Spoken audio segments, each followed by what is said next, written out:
Patuloy na nadadagdagan ang mga nagpa-file ng kanilang mga COC dito sa COMELEC headquarters.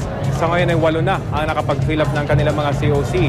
Inaantabayan na naman ang pagdating dito anumang sandali nitong mga kandidato ng una o ng United Nationalist Alliance. Ilang mga personalidad na rin ang ating namatan dito, kabilang itong si Senador Tito Soto.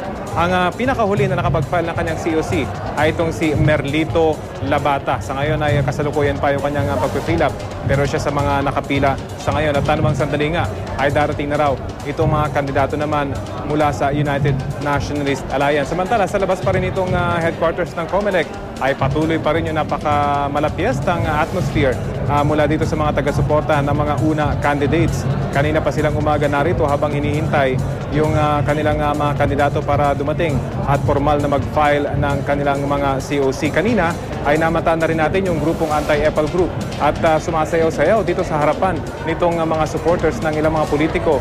Ito'y nanawagan kasi itong si COMELEC Chairman Sixto Brillates kanina na magtungo rito yung mga anti-EPAL group para naman daw pagsabihan itong mga membro ng mga taga-suporta ng mga kandidato na isa raw form ng EPAL, pagiging EPAL, itong kanilang pagtungo rito at pagdadala ng iba't ibang tarpaulins at pagdala ng mga tambol dahil hindi pa naman daw opisyal na campaign period ay gumagawa na sila ng iba't ibang gimmick.